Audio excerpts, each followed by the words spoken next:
বিষয়ে বা আমি সৰকাৰে লোৱা নতুন এটা উদ্যমৰ বিষয়ে আপোনালোকক অৱগত কৰিবলৈ ইয়াত আমি সমবেত হৈছো। আপোনালোকৰ সকলোৰে মনত আছে যে কিছুদিন আগতে কেন্দ্ৰীয় গ্ৰাম উন্নয়ন মন্ত্ৰী শিৱৰাজ সিং চৌহান ডাঙৰীয়াই অসম ভ্ৰমণ কৰিছিল আৰু সেই সময়ত তেখেতে প্ৰতিশ্ৰুতি দিছিলে যে এই বিত্তীয় বৰ্ষত প্ৰায় ৩.৫ লাখ নতুন আৱাস তেখেতে মঞ্জুৰ কৰিব আৰু অহা বছৰো সম পৰিমাণৰ ঘৰ বা প্ৰধানমন্ত্ৰী আৱাস যোজনাৰ ঘৰ দুখীয়া লোকসকলৰ বাবে অনুমোদন কৰিব। অসমত আমাৰ যিখন আমি ৱেট লিষ্ট বুলি কওঁ অৰ্থাৎ আগতে নিৰ্বাচিত হৈ থকা ব্যক্তিৰ যিখন অপেক্ষাৰত তালিকা সেই অপেক্ষাৰত তালিকাখন ৭,৬০,০০০ ব্যক্তিৰ অপেক্ষাৰত তালিকা আছে। শিৱৰাজ সিং চৌহান ডাঙৰীয়াই প্ৰতিশ্ৰুতি দি যোৱা অনুসৰি আমাক ৩,৮০,০০০ নতুন ঘৰ তেখেতে আমাক আবণ্টন দিয়ে আৰু আমি আপোনালোকক জনাবলৈ পাই ভাল পাইছো যে অহা ১৯ তাৰিখে সমগ্ৰ ৰাজ্যজুৰি অনুষ্ঠিত হ'বলগীয়া এক সমাৰোহৰ জৰিয়তে আমি এই ৩,৮০,০০০ হিতাধিকাৰীৰ ঘৰ বনাবৰ বাবে তেওঁলোকৰ প্ৰথম যিটো কিস্তি বুলি কয় তাক আমি হিতাধিকাৰীসকলৰ বেংক একাউণ্টলৈকে ট্ৰান্সফাৰ কৰিম। ইয়াত কেন্দ্ৰীয় সভাখন পলাশবাৰী সমষ্টিত হ'ব। অৱশ্যে ৰাভা হাছং পৰিষদৰ নিৰ্বাচনৰ অধীনত থকা অঞ্চলটোৰ হিতাধিকাৰী সভালৈ নাহে। বাকী পলাশবাৰী, হাজো, শুৱালকুছি, ছয়গাঁও, বকুৰ ৰাভা হাছঙৰ নিৰ্বাচন নথকা অঞ্চলবিলাকৰ হিতাধিকাৰীৰে পঞ্চায়ত মন্ত্ৰী ৰঞ্জিত দাস ডাঙৰীয়া আৰু মোৰ উপস্থিতিত পঞ্চায়ত আৰু গ্ৰাম উন্নয়ন বিভাগে প্ৰথম কিস্তিৰ ধন ৩,৮০,০০০ হিতাধিকাৰীলৈকে বিতৰণ কৰিব। আমি নিশ্চিত যে এই ৩,৮০,০০০ হিতাধিকাৰীক ধন বিতৰণ কৰাৰ লগে লগে এপ্ৰিল-মে মাহত আমি আৰু ৩,৮০,০০০ হিতাধিকাৰীৰ বাবে ভাৰত চৰকাৰৰ পৰা অনুমোদন লাভ কৰিম আৰু অসমত ৭,৬০,০০০ আৰু সৰ্বমুঠ প্ৰধানমন্ত্ৰী আৱাস যোজনাৰ অধীনত প্ৰায় ৩০ লাখ পৰিয়ালে প্ৰধানমন্ত্ৰী আৱাস যোজনাৰ ঘৰ পাবলৈ সক্ষম হ'ব। ইতিমধ্যে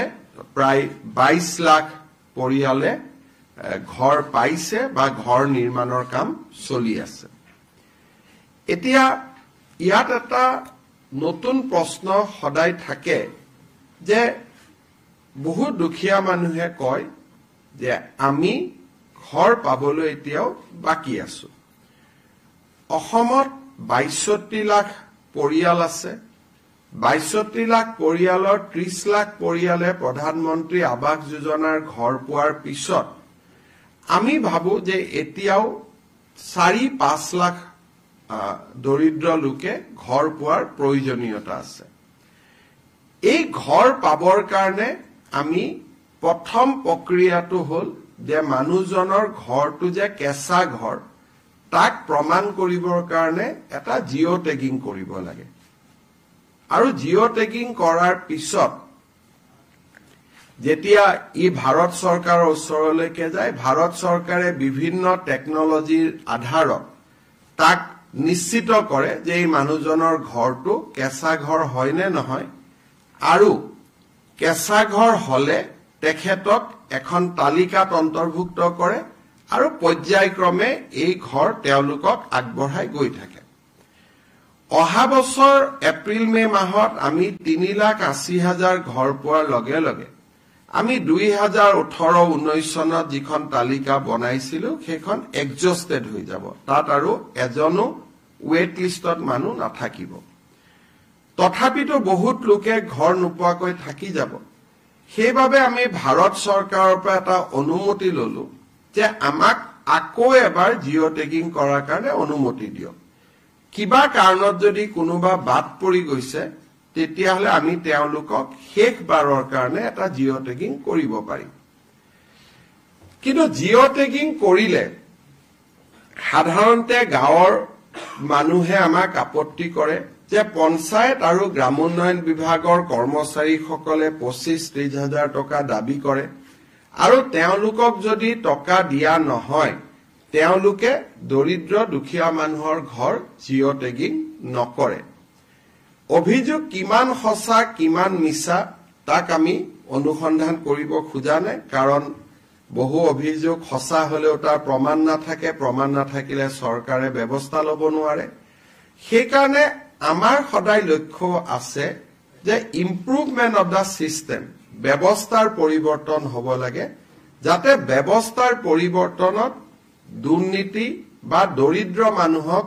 প্ৰবঞ্চনা কৰাৰ যিখিনি ক্ষমতা সি যাতে একেবাৰে সীমিত হৈ পৰে, যে কৰিব খুজিলেও কৰিব নোৱাৰে। সেইবাবে এইবাৰ আমি জিঅ' টেগিঙৰ এটা নতুন ব্যৱস্থা আৰম্ভ কৰিছো। এইবাৰ প্ৰথম জিঅ' টেগিংটো আমাৰ গাঁৱৰ মহিলা আত্মসহায়ক গোটসকলক যোনে পৰিচালনা কৰে জীৱিকা সখী বাইদেউসকলৰ দ্বাৰা আমি প্ৰথম জিঅ' টেগিংটো কৰাম। লোকসভা নিৰ্বাচনৰ সময়তো মই ৰাইজক প্ৰতিশ্ৰুতি দিছিলো যে আমি আত্মসহায়ক গোটৰ সুবিধা লৈ এইবাৰ আমি জিঅ' টেগিং কৰাম। সেইকাৰণে আমি এইবাৰ নিয়ম কৰিছো যে গাঁৱৰ জিঅ' টেগিং প্ৰথম ডিপাৰ্টমেণ্টৰ কৰ্মচাৰীয়ে নকৰে, আমাৰ জীৱিকা সখী বাইদেউসকলে আত্মসহায়ক গোটসকলৰ পৰা উপযুক্ত সহায় লৈ তেওঁলোকে প্ৰথম জিঅ' টেগিংটো কৰিব। এইটো ভাৰতৰ ভিতৰতে অসমত প্ৰথমবাৰ আমি আৰম্ভ কৰিছো যে ডিপাৰ্টমেণ্টে জিঅ' টেগিং নকৰে, আত্মসহায়ক গোটৰ বাইদেউসকলে ঘৰে ঘৰে লৈ যাব আৰু জীৱিকা সখী বাইদেউসকলে জিঅ' টেগিং কৰিব। আৰু তাতো আমি নিয়ম কৰিছো যে সেইখন গাঁৱৰ জীৱিকা সখী বাইদেৱে টেগিং নকৰে, ওচৰৰ গাঁওখনৰ পৰা আহিহে তেওঁ টেগিং কৰিব। দ্বিতীয়তে, ইমানখিনি কৰাৰ পিছতো বহুতে ক'ব পাৰিব যে নহয় মোৰ তথাপিতো জিঅ' টেগিং নহল। এইবাৰ আমি আৰু এটা ব্যৱস্থা কৰিছো সেলফ জিঅ' টেগিং, অৰ্থাৎ মোৰ ঘৰটো মই নিজে জিঅ' টেগ কৰি দিব পাৰো। মোৰ ঘৰটো কেঁচা ঘৰ, ঘৰটোৰ মই ফটোখন লৈ মই নাম এড্ৰেছ লৈ জিঅ' টেগিং কৰি দিব পাৰো। তাৰমানে আমি দুটা নতুন কাম কৰিলো, এটা হল সেলফ জিঅ' টেগিং, অৰ্থাৎ নিজেই নিজৰ ঘৰটোক জিঅ' টেগ কৰি দিব পাৰিব, আৰু আত্মসহায়ক গোটৰ বাইদেউসকলৰ সহযোগত জীৱিকা সখী বাইদেউসকলে জিঅ' টেগিং কৰি দিব। আৰু কোনোবাই যদি এই ক্ষেত্ৰত টেকনলজি নাজানিব, জিঅ' টেগিং কৰিব নাজানে, গাঁৱৰ কোনোবা মানুহে যদি দুখীয়া পৰিয়ালটোক সহায়ো কৰি দিয়ে জিঅ' টেগিং কৰিবৰ কাৰণে, আত্মীয়ও জিঅ' টেগিং কৰি দিয়ে, মই বিধৱা মানুহ, মই নিজে নোৱাৰো, কিন্তু ডেকা ল'ৰা এটা গাঁৱৰ মাতি আনি মই কলো যে মোৰ ঘৰটো জিঅ' টেগিং কৰি দিয়ক, তেওঁ তাতো জিঅ' টেগিং কৰিব পাৰিব। অসমত প্ৰথমবাৰৰ বাবে আমি এই ধৰণৰ ব্যৱস্থা হাতত লৈছো। যেতিয়া সকলো জিঅ' টেগিং হৈ যাব, শেষত মাত্ৰ পঞ্চায়ত ডিপাৰ্টমেণ্টৰ মানুহখিনিয়ে গৈ এটা চেকিং কৰিব যে এওঁলোকে জিঅ' টেগিং কৰবাত পকা ঘৰ এটাও জিঅ' টেগিং কৰি দিয়া নাইতো। অৰ্থাৎ ফাইনেল চেকিংটোহে পঞ্চায়ত ডিপাৰ্টমেণ্টৰ মানুহে কৰিব, জিঅ' টেগিংটো বাইদেউসকলে কৰিব, জীৱিকা সখীসকলে কৰিব বা নিজে কৰিব, কিন্তু ফাইনেল চেকিংটো আমাৰ পঞ্চায়ত গ্ৰামোন্নয়ন বিভাগৰ কৰ্মচাৰীয়ে কৰিব। কিন্তু তাৰ পিছতো যোনে জিঅ' টেগিং নকৰক কিয় আমি আৰু এখন গাঁও সভা কৰিম। গাঁও সভাই অনুমোদন জনাব, গাঁও সভাই অনুমোদন জনোৱাৰ পিছত ব্লক পৰ্যায়ত এখন কমিটি থাকিব, তেওঁলোকে অনুমোদন জনাব, আৰু জিলা পৰ্যায়ত অভিভাৱক মন্ত্ৰী সহিতে এখন কমিটি থাকিব। তাতে অনুমোদন জনোৱাৰ পিছতহে ফাইনেলি আমি ভাৰত চৰকাৰক জনাই দিম যে ইমান আমাৰ জিঅ' টেগিং হল। পৰৱৰ্তী সিদ্ধান্ত ভাৰত চৰকাৰে ল'ব। আৰু এই গোটেই ব্যৱস্থাটোৰ জৰিয়তে মই বিশ্বাস কৰো যে এইবাৰ অসমৰ সকলো দুখীয়া মানুহে প্ৰধানমন্ত্ৰী আৱাস যোজনাৰ ঘৰৰ পৰিস্থিতি বা যেটো আবেদন ইয়াক বেসিক্যালি আবেদন বুলি কয় সকলোৱে আবেদন কৰিব পাৰিব যেটো সেলফ জিও টেগিং আছে কাকো টকা পইচা দিয়াৰো কথা নাই এই যে সেলফ জিও টেগিংৰ ব্যৱস্থাটো যাতে ৰাইজে গম পায় জনপ্ৰিয় হয় তাৰ কাৰণে মই আজি এই বিশেষ ব্যৱস্থাটো জনাবৰ বাবে আপোনালোকক এখন সাংবাদিক মেলৰ জৰিয়তে আহ্বান কৰিছিলো মোৰ ইয়াৰ পিছত আৰু দুটা টপিক আছে কিন্তু মই আমাৰ পঞ্চায়ত গ্ৰামোন্নয়ন বিভাগৰ প্ৰধান সচিব জন একা ডাঙৰীয়াক অনুৰোধ কৰিম যে অকনমান এই অন্বেষা মানে যেটো আমি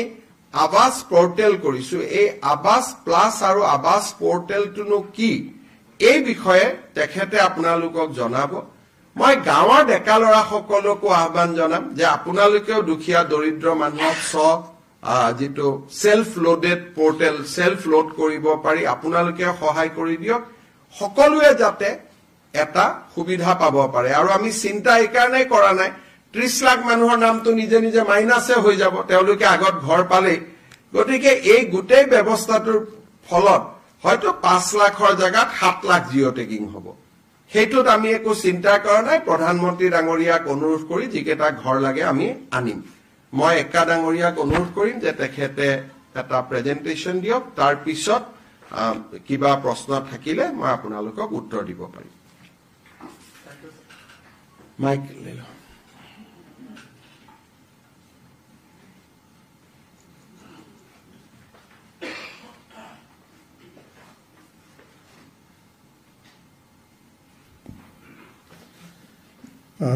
Thank you, sir. More briefly,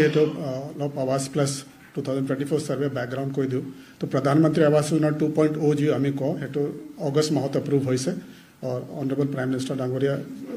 September माहते हेतु आवास प्लसर एप लॉन्च কৰিছে আমি ইয়াতে দুটা বস্তু আছে এটা অ্যাসিস্টেড সার্ভে আর এটা সেলফ সার্ভে আছে সারে সেলফ সার্ভে কথা কইছে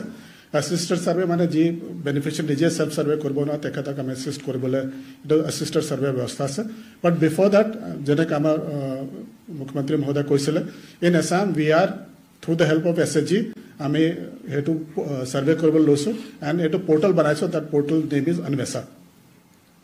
এতিয়ালৈকে আমি যে প্ৰথম যে সার্ভে হৈছিল 2023 লোকে আমি টার্গেট পাইছো 20,51,000 তার ভিতর অলমোস্ট 90,70,000 অলক ঘর কমপ্লিট করিছো 24-25 আমি এতিয়ালৈকে 5,59,000 টার্গেট পাইছো স্যাংশন 5,03,000 হইছে সারে কইছিলে যে 3,88,000 ইয়ার ভিতর হোমাই আছে তেখেতক 19 থক হেতু স্যাংশন লেটার দিয়া হবো so that would be there and since 2016 এতিয়ালৈকে 90,94,000 ঘর কমপ্লিট হইছে प्रथम যেতে 2011 সার্ভে হইছিল তাতে পার্মানেন্ট ওয়েট লিস্টত আমার 15,79,000 আসলে তার ভিতর 15,04,000 স্যাংশন হইছে এন্ড 14,74,000 কমপ্লিট হইছে 2018 যে আমি সার্ভে করেছিল আবাস প্লাস সার্ভে বলে কইছিল তাতে আমি পার্মানেন্ট ওয়েট লিস্টত 14,85,000 আসলে এতিয়ালৈকে আমি অলরেডি 11,06,000 পাইছো তার ভিতর 10,45,000 স্যাংশন করেছো আর এতিয়ালৈকে 5,20,000 তার ভিতর কমপ্লিট হইছে It is a target that Pabalogi as a Habasar up to you can see at the bottom 3,78,000 is the target that we are likely to get in the next financial year. This is the target at 3,88,000 the distribution hobo on 19th March. This is the number that is there. To ami LSC wise number ami yate banai disu kon LSC kiman hetu hobo. Now ami hetu je Anvesha je bole je koiso amar je portal banaiso এটো আমি কেলে কৰিছো 2011 survey হৈছিল তাৰপিছত 2018 হৈছিল এতিয়াও বহুত মানুহ থাকি গৈছে so now through this portal what we are going to do is through the help of self help groups sakhis we are going to do this survey ইয়াতে আমাৰ দুটা ক্ৰাইটেৰিয়া আছে এলিজিবিলিটি ক্ৰাইটেৰিয়া আছে কোন অটোমেটিক্যালি ইনক্লুড হ'ব these are those people households without any shelter destitute living on alms manual scavenger primitive tribal groups or legally released bonded labor hetu automatically hetu list to include hobo lage and those who are exclude kone hobo motorized jar gharot motorized 3-wheeler 4-wheeler ase mechanized 3-wheeler 4-wheeler agriculture equipment ase kisan credit card 50,000 besi ase household having government employees household having non agriculture enterprise registered with the government or family income 15,000 की बेसी होबो ये तो आगे 10,000 असले paying income tax, paying professional tax, agriculture land with more than 2.5 acres irrigated land and यदि 5 acre लोके unirrigated land असे ते कहते तार की बेसी असे ते कहते exclude होबो as per आमी जेते गवर्नमेंट विचारिसु तो आमी कच्चा घरो काने एटा आमार बाकी स्टेटत की हो tin roof thakile tekhe to pakka ghar manilo but in case of Assam they have accepted that tin roof hole because we have lot of rain here so tekete jodi diwar kacha hole tekete kacha ghar manilo ise this is the definition of what is a pakka wall ami hetu yate di diso ami apna logo share kore dim pasot and in case of tea garden also the people who are staying in tea garden but the company dia ghor ase tekete house homeless হিসাবে ধরা হবো क्योंकि हेतु company quarter है निजर নহয় তো তেখেতে দিয়া যাব তাতে পার্মানেন্ট এন্ড টেম্পোরারি ওয়ার্কারও কানে এবার যদি সার্ভে করে আমি ইনক্লুড করলাম so they will also be included in this this is the timeline আমার অলরেডি হেতু ক্ষেত্ৰত অ্যাওয়াৰনেস আমি অলৰেডি স্টাৰ্ট কৰিছো 8th মাৰ্চত আমাৰ গাঁও সভা হৈছিলে তাৰপৰে স্টাৰ্ট কৰি দিছো আৰ এতিয়া যি সখী সকল আছে তেখেতে সাৰ্ভে 17th মাৰ্চৰ পৰা স্টাৰ্ট কৰি দিব আমি 10 দিনৰ সময় লৈছো এটো and in every gaon panchayat there will be 2 to 3 sakhis who will do this survey hetu survey jeta list hobo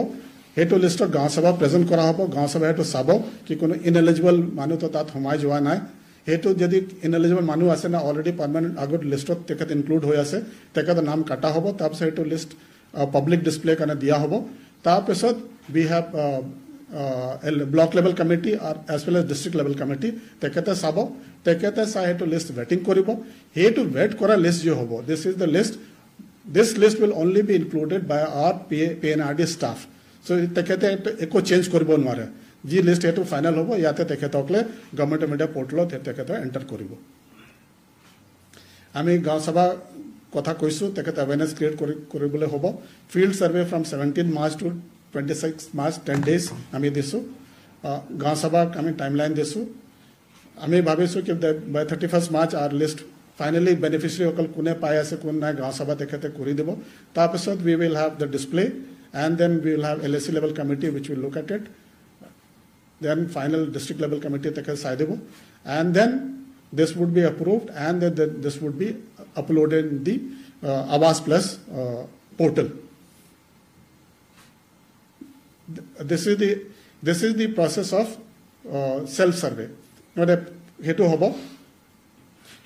matlab hetu jete final ho jay our list final ho jawa pasat then this is the surveyor who will enter it this is the process that will be there for uploading it they will not be able to make any changes here ji list final hoyego se hetu list dekhe takle yate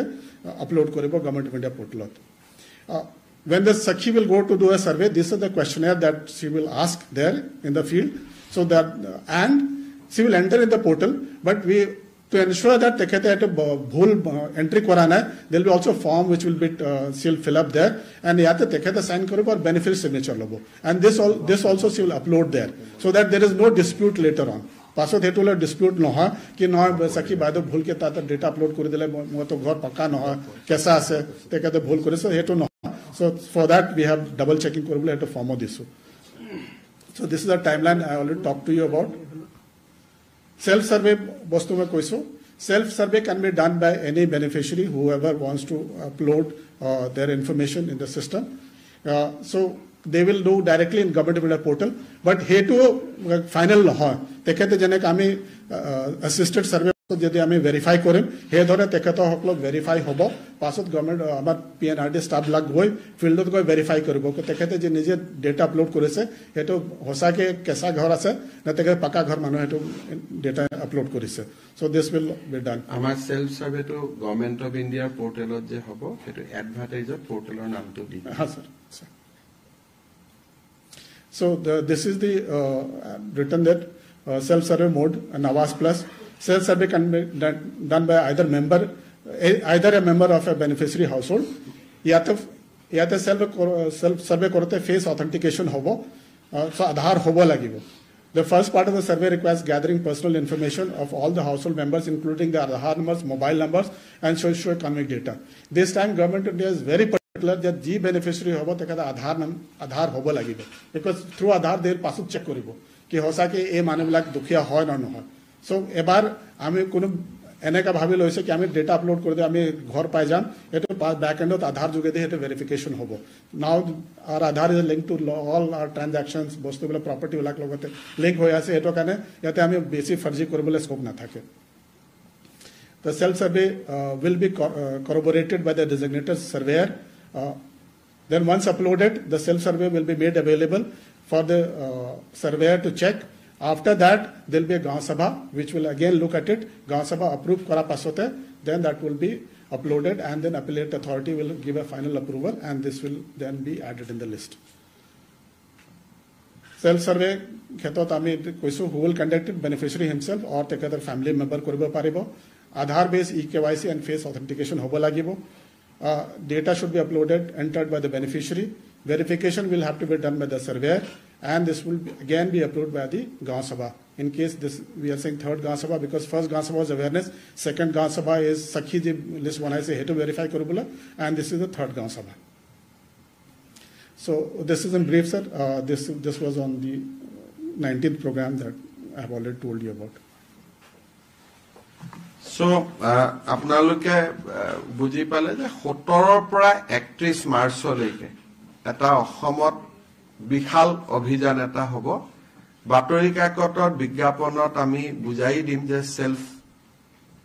কেনেকৈ কৰিব লাগে self assessment বা self loading জীবিকা সখীয়ে কৰিব block ডিস্ট্ৰিক্টে approve কৰিব আমাৰ যেটো পঞ্চায়তৰ কৰ্মচাৰীসকলৰ ভূমিকা একেবাৰে সীমাবদ্ধ হ'ব এপ্ৰুভ লিষ্টখনহে তেওঁলোকে মাত্ৰ আপলোড কৰিব মই ভাবো যে এই গুটে ব্যৱস্থাটোৱে দুৰ্নীতিৰ অভিযোগখিনি নোহোৱা কৰিব এতিয়া মই তৃতীয় এটা বিষয় লৈ আহিছো প্ৰথম আপোনালোকক মই জনালো যে নিৰ্বাচিত হৈ থকা সকলে 19 তাৰিখে ঘৰ পাব আৰু বাকি 3,08,000 অহাবাৰ পাব আৰু জুন তালিকাত নাই 17 পৰা 31 তাৰিখলৈকে তেওঁলোকে নিজৰ নাম তালিকাত সোমাবলৈ এটা সুবিধা পাব এতিয়া আমি আহিছো অসম চৰকাৰৰ বাজেটলৈ বাজেটত আমি যিবিলাক আঁচনি ঘোষণা কৰিছিলো আমি প্ৰচেষ্টা কৰিছো যে ইমিডিয়েটলি যাতে এই আঁচনিবিলাক আমি ধৰাতললৈ লৈ আহিব পাৰো আমাৰ এটা ফ্ল্যাগশিপ স্কিম আমি এনাউন্স কৰিছিলো মুখ্যমন্ত্ৰীৰ মহিলা উদ্যমিতা আঁচনি এই আঁচনিটো হল বেসিক্যালি যে আমাৰ সেলফ হেল্প গ্ৰুপত যিসকল মহিলা আছে তেওঁলোকে বেংকৰ পৰা লোন পাই এজ এ গ্ৰুপ হিচাপে যে 10 গৰাকী মহিলাৰ মাজত তেওঁলোকে লোন পায় আৰু 10 গৰাকীয়ে যদি বেংকৰ লগত এগৰাকীৰো যদি কিবা লেনদেন বেয়া থাকে গোটেই গ্ৰুপটোৱে লোন নাপায় আৰু লোন পালেও গ্ৰুপটোৰ ভিতৰত লোন পায় গতিকে ম্যাক্সিমাম সামূহিক কাম কৰিব লাগে ব্যক্তিগত কাম কৰিব নোৱাৰে সেইকাৰণে আমি দুটা লক্ষ্য কৰিছিলো যে আত্মসহায়ক গোটৰ আন্দোলনটো অসমত যথেষ্ট পুৰণা 36 লাখ মহিলা সংগঠিত হল এতিয়া তেওঁলোকৰ আমি সামূহিক কাম আৰু ব্যক্তিগত প্ৰয়াস আমি দুইটাকে সমান্তৰালভাৱে লৈ যাব খুজিছো তেওঁলোকৰ এটা চ্যানেল ওপেন হৈ আছে যে বেংকৰ পৰা তেওঁলোকে সামূহিকভাৱে লোন ল'ব পাৰে কিন্তু কোনোবাই ব্যক্তিগতভাৱেও কিবা কৰিব খোজে তেওঁলোকৰ কাৰণে আমি এখন আঁচনি নিৰ্মাণ কৰিছিলো মহিলা মুখ্যমন্ত্ৰীৰ মহিলা উদ্যমিতা আঁচনি আৰু মই ক'ব পাৰো সাবজেক্ট টু কাৰেকশন এটা লেটাৰ ডেট কোনোবাই যদি মোৰ ভাবিব পাৰে যে মোৰ ক্লেইমটোত ভুল আছে this is one of the biggest empowerment scheme মহিলাক এম্পাৱাৰ কৰাৰ এইখনে আটাইতকৈ biggest scheme in our country ইয়াত কি হ'ব আমি আত্মসহায়ক গোটৰ মহিলাসকলক গ্ৰুপ বুলি পইচা নিদিও আমি ইন্ডিভিজুৱেল দিম তাৰমানে 10 গৰাকী মেম্বাৰ থাকিলে 10 গৰাকীকে আমি ইন্ডিভিজুৱেলি প্ৰথমবাৰ আমি 10,000 টকা দিম 10,000 টকাটোৰ উপযুক্ত ব্যৱহাৰ যেতিয়া তেওঁলোকে কৰিব পাৰে দ্বিতীয়বাৰ আমি তেওঁলোকক 25,000 টকা দিম তাৰে 12,500 চৰকাৰে দিব 12,500 বেংকৰ পৰা আমি লৈ দিয়াৰ ব্যৱস্থা কৰিম য'ত নেকি ক্ৰেডিট গ্যাৰান্টি স্কিম চৰকাৰে কৰিব যাতে বেংকৰো ক্ষতি নহয় আৰু থাৰ্ড ইয়াৰত আমি তেওঁলোকক 50,000 টকালৈকে লৈ যাব খুজো 10 25 50 টোটেলি 85,000 rupeesলৈকে তেওঁলোকক আমি লৈ যাব পাৰো এতিয়া কথা হল যে আমাৰ 36 লাখ মেম্বাৰ আছে আমি 36 লাখকে দিম নেকি প্ৰথম কথা ইয়াত আমি এটা নিয়ম কৰিছিলো যে যদি সাধাৰণ মহিলা হয় তেতিয়ালে এই স্কিমটো তাৰ কাৰণেহে মুকলি যাৰ সন্তান তিনিটাতকৈ বেছি নহয় যদি এসটি এসসি মৰাণ মটক চাহ বাগিচা হয় আমি 4টা লৈ মুকলি কৰি দিছিলো এই প্ৰক্ৰিয়াটো আমি 3টা লেয়াৰ ভেৰিফিকেশন কৰাৰ পিছত আমি দেখা পালো যে 36 লাখ মহিলাৰ ভিতৰত 26 লাখ মহিলা এনেকুৱা আছে যাৰ সন্তান হসাকৈ 3টাতকৈ কম বা 3টা অসমৰ কাৰণে এটো এটা খুব ইম্পৰ্টেন্ট ষ্টেটিষ্টিক্স যে আমি যেটো কৈ থাকো সকলোৰে ঘৰত 10-12টা সন্তান আছে অন্তত এটা প্ৰমাণিত হল যে আত্মসহায়ক গোটত কোনোবা যদি হুমাইছে তেওঁৰ অকল অৰ্থনৈতিক ইনকামে হোৱা নাই সোশিয়াল ট্ৰান্সফৰমেশন এটাও হৈছে এইটো এটা আমাৰ বহুত ডাঙৰ শিক্ষা এটা এবাৰ আমি দেখিলো আৰু খুব 3টা লেয়াৰৰ আমি চেক কৰাৰ পিছত 36 লাখৰ ভিতৰত প্ৰায় 29 লাখ মহিলা এনেকুৱা নিৰ্বাচিত হল যাৰ সন্তান 3 এসটি এসসি মৰাণ মটক চাহ বাগিচা হলে 4তকৈ কম আছে ইয়াত দুটা আৰু আমি ইম্পৰ্টেন্ট পইণ্ট লগাইছিলো যে মহিলা উদ্যমিতা কৰিব কিন্তু ঘৰত যদি ছোৱালীক স্কুলত নপঠোৱাকৈ ৰাখি থৈ দিয়ে তেতিয়ালেতো তেওঁক উদ্যমী মহিলা বুলি আমি ক'ব নোৱাৰো গতিকে সেকেন্ড আমি চেকআপ কৰিছিলো যে মহিলা গৰাকী লৰা ছোৱালী স্কুলত গৈছে না নাই বিশেষকৈ ছোৱালীজনী যদি লৰা আৰু ছোৱালী যদি স্কুলত যোৱা নাই বিশেষকৈ ছোৱালীজনী যোৱা নাই তেওঁ এই আঁচনিখনৰ বাবে নিৰ্বাচিত নহব থাৰ্ড আমি কৈছিলো যে এই মহিলা গৰাকী কোনো বেংকত ঋণ আদি থাকিব নালাগে এই গোটেই কেটা ক্ৰাইটেৰিয়াত 29 লাখ মহিলা নিৰ্বাচিত হল কিন্তু এই 29 লাখ মহিলাৰ ভিতৰতো কোনোবা চৰকাৰী কৰ্মচাৰীৰ পত্নী আছে কোনোবা হয়তো ঠিকাদাৰৰ লৰা ছোৱালীৰ পত্নী আছে কোনোবাই হয়তো নামটো আছে গ্ৰুপত কিন্তু কাম কৰাৰ বাবে আগ্ৰহ নাই গতিকে এই ফাইনেল পৰ্যায়ৰ সিলেকশনটো এতিয়া আৰম্ভ হৈছে যত 29 লাখৰ পৰা আমি 26-27 লাখ মহিলা চূড়ান্তভাৱে নিৰ্বাচিত হ'ব 31 মাৰ্চ তাৰিখৰ ভিতৰত যেহেতু বাজেট 1 এপ্ৰিলৰ পৰা আৰম্ভ হ'ব 31 মাৰ্চৰ ভিতৰত আমি 29 লাখৰ পৰা ফাইনেল যেটো চেকিং চৰকাৰী কৰ্মচাৰী পত্নী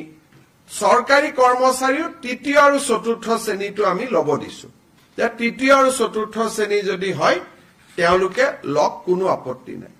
দ্বিতীয় আর প্রথম শ্রেণীক আমি মাইনাস কৰিছো ঘৰত যদি বাস ট্ৰেক্টৰ আছে সেইটো আমি মাইনাস কৰিছো তিনিচকীয়া বাহন আমি মাইনাস কৰা নাই চাৰিচকীয়া বাহন মাইনাস কৰিছো এনেকে খুব লিবাৰেল সিস্টেমেদি আমি 29 লাখৰ পৰা কিমান কমে আমি চাম হয়তো 1 লাখও কমিব পাৰে 1.5 লাখও কমিব পাৰে হয়তো 50,000ও কমিব পাৰে কিন্তু যিয়ে নহওক কিয় 31 মাৰ্চত এই তালিকাখন আমি সমাপ্ত কৰিম ফাইনালি আমি আপলোড কৰিম যে এইখনে হিতাধিকাৰীৰ তালিকা 31 মাৰ্চটো খালি যাব আমিও ব্যস্ত থাকিম 1 এপ্ৰিল তাৰিখৰ পৰা নতুন বাজেট আৰম্ভ হ'ব 1 এপ্ৰিল তাৰিখে বিহালী বিধানসভা সমষ্টিত আমি প্ৰথম হিতাধিকাৰীসকলক এই আঁচনিৰ প্ৰথম 10,000 টকাৰ কিস্তি প্ৰদান কৰিম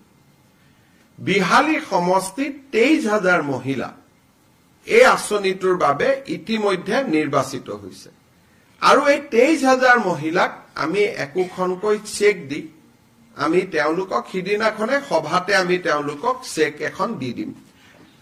আৰু চেক আমি কিয় দিছো কেতিয়াবা বেংকত গৈ টকা পৰি থাকে KYC নকৰে কিবা নকৰে চৰকাৰৰ লছ হয় আৰু মহিলা গৰাকীয়েও টকা নাপায় চেকখন পালে অন্তত মহিলা গৰাকীয়ে বেংকত ফিজিক্যালি চেকখন লৈ গলে তেওঁ একাউণ্টত যদি KYC আদি হৈও থকা নাই KYC আদি কৰি ল'ব পাৰিব তাৰ পিছত প্ৰত্যেক মাহত আমি এখন তালিকা দিম বাতৰি কাকতত প্ৰত্যেক মাহত 10-15টা সমষ্টিত আমি এই ধৰণে একোটা ফাংচন কৰি আমি এই পুঁজিটো বিতৰণ কৰি গৈ থাকিম আৰু ইয়াৰ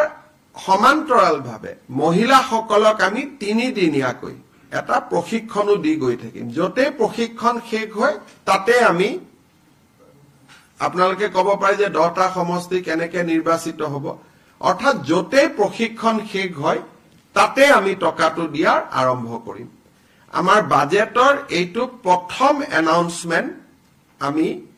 পূৰণ কৰিবৰ কাৰণে গৈ আছো এইবাৰ সাধাৰণতে বাজেট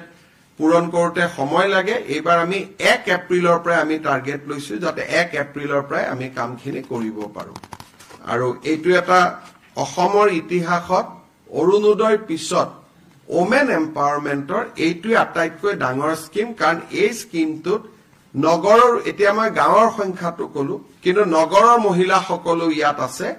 3,200 কোটি টকা ৰাজ্য চৰকাৰে এইবাৰ এই আঁচনিটোত খৰচ কৰিব মুখ্যমন্ত্ৰী মহিলা উদ্যমিতা আঁচনি আপোনালোকৰ যদি কিবা সুধিবলগীয়া আছে গোটেই 3টা কথাৰ ওপৰত আপোনালোকে সুধিব পাৰে গাঁও সভাখন গাঁও পঞ্চায়তৰ সেক্ৰেটাৰীয়ে আহ্বান কৰিব আৰু যেহেতু এতিয়া পঞ্চায়ত নাই গতিকে গাঁও পঞ্চায়তৰ সেক্ৰেটাৰীৰ উদ্যোগত গাঁওখন আহ্বান হ'ব আৰু তাতে আমি সভাপতিত্ব কৰাৰ কাৰণে গাঁৱৰ আটাইতকৈ জ্যেষ্ঠ নাগৰিকজনৰ নামটো আমি দিম যে দা মোষ্ট সিনিয়ৰ সিটিজেন যিজনে আছে গাঁৱত আটাইতকৈ যিজন জ্যেষ্ঠ নাগৰিক তেখেতে গাঁও সভাখনক সভাপতিত্ব কৰিব আমি একেবাৰে ট্ৰান্সপাৰেন্টলি আৰু খুব ধুনীয়াকৈ কৰিব খুজিছো যাতে কোনো ধৰণৰ খেলিমেলি নহয় গাঁও পঞ্চায়তৰ সেক্ৰেটাৰী গভৰ্ণমেণ্টৰ ফালৰ পৰা গাঁও পঞ্চায়তৰ সচিব গৰাকী থাকিব আৰু গাঁও পঞ্চায়তৰ সচিব গৰাকীয়ে সভাপতি এজন কৰিব লাগিব গতিকে সভাপতিজন সেই গাঁওখনৰ আটাইতকৈ জ্যেষ্ঠ নাগৰিকজনক কৰিব পাৰিব সভাত অহাৰ ভিতৰত আটাইতকৈ জ্যেষ্ঠ নাগৰিক যেহেতু হয়তো ঘৰত তেওঁ বেড ৰিডেনো হ'ব পাৰে কিন্তু সভাত অহাৰ ভিতৰত জ্যেষ্ঠ নাগৰিক বা গাঁৱৰ ৰিটায়াৰ্ড টিচাৰ আমি এটা ক্ৰাইটেৰিয়া দি দিম যাতে এজন মানুহে সভাপতিত্ব কৰিব পাৰে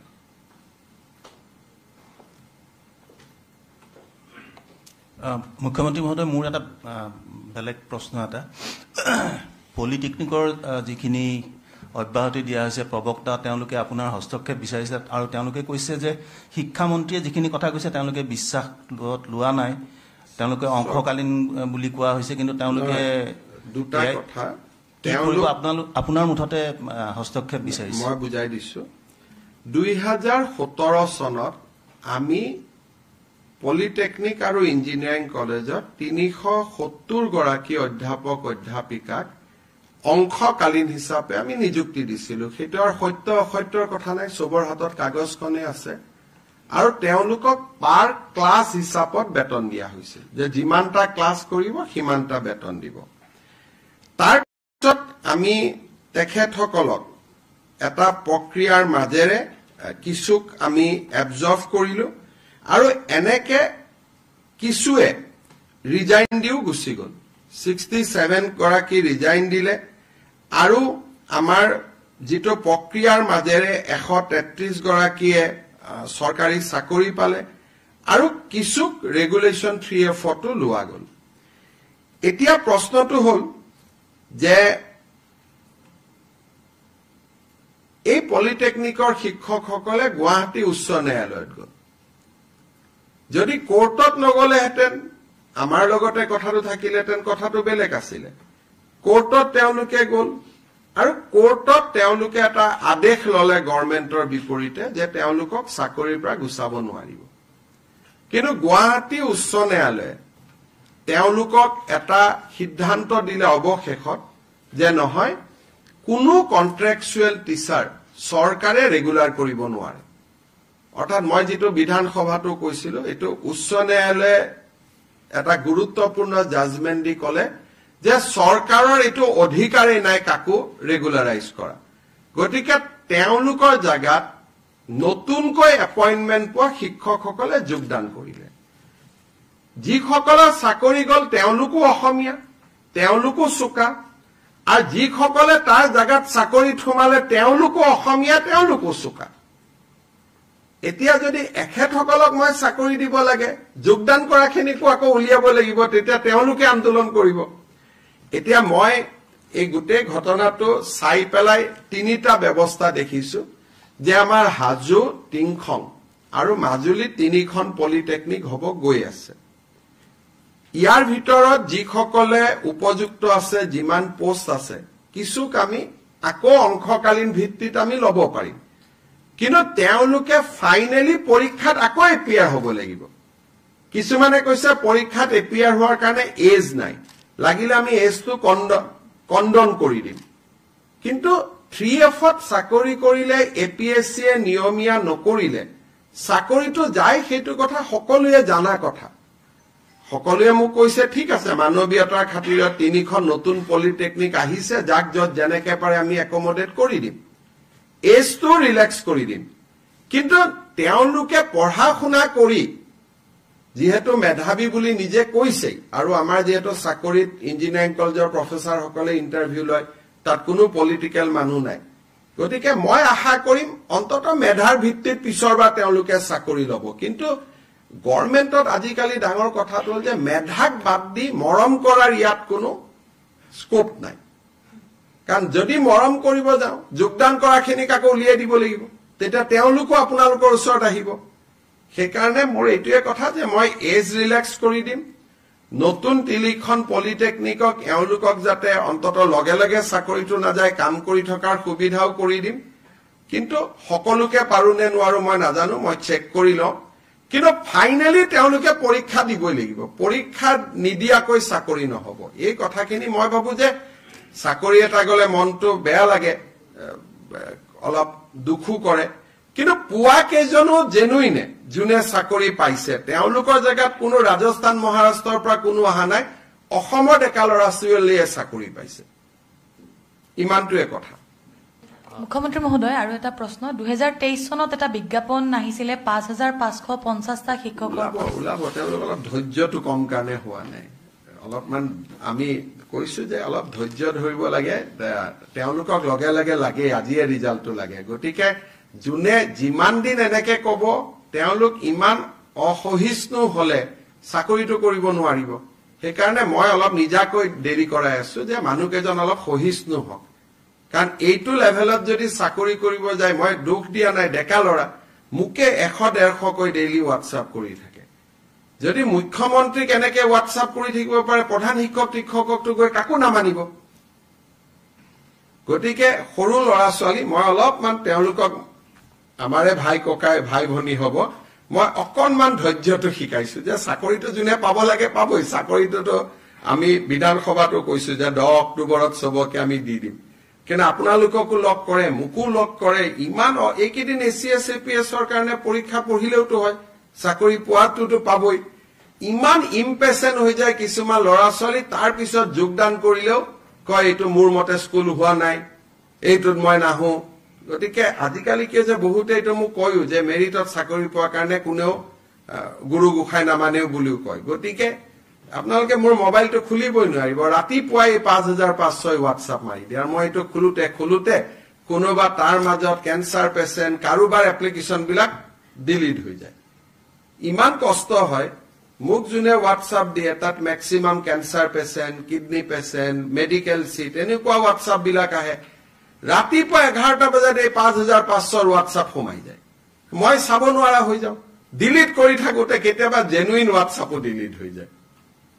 গতিকে বহুত কথা ফেচ কৰি থাকিব লাগে আমি মানে আপোনালোকক বুজাই শেষ কৰিব নোৱাৰি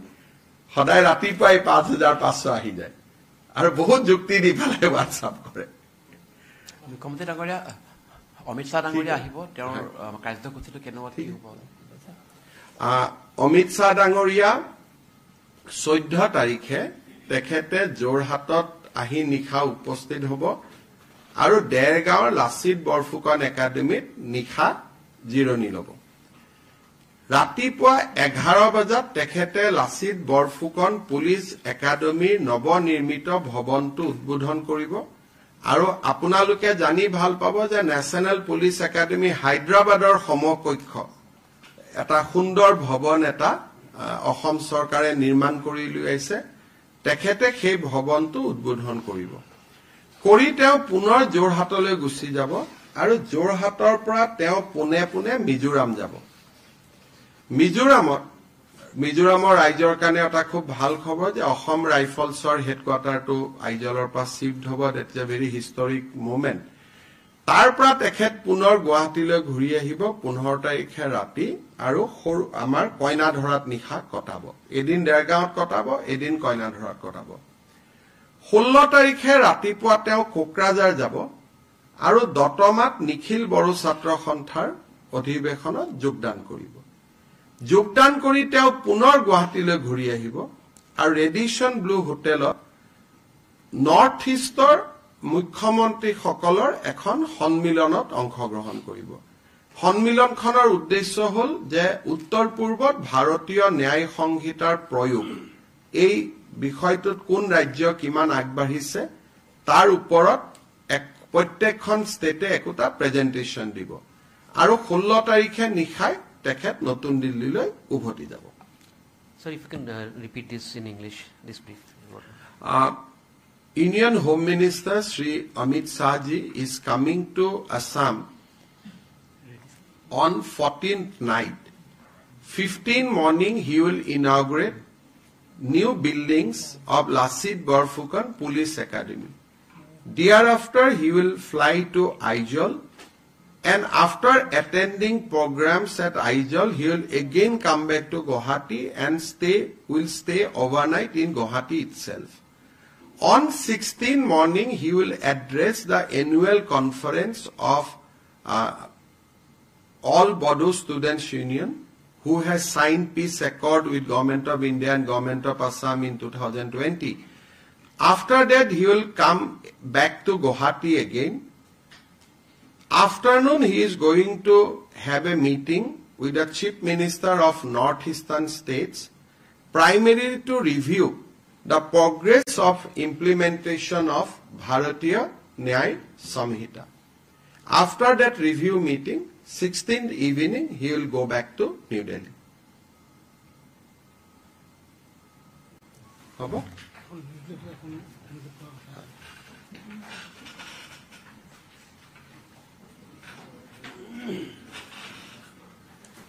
Koi diyo.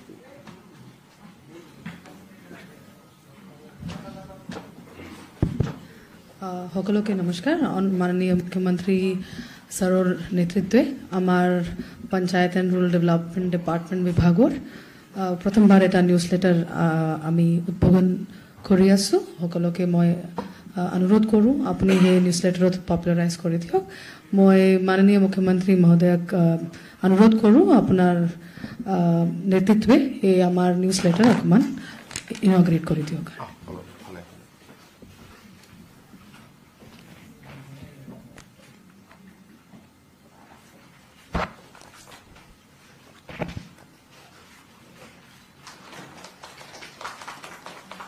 Thank you.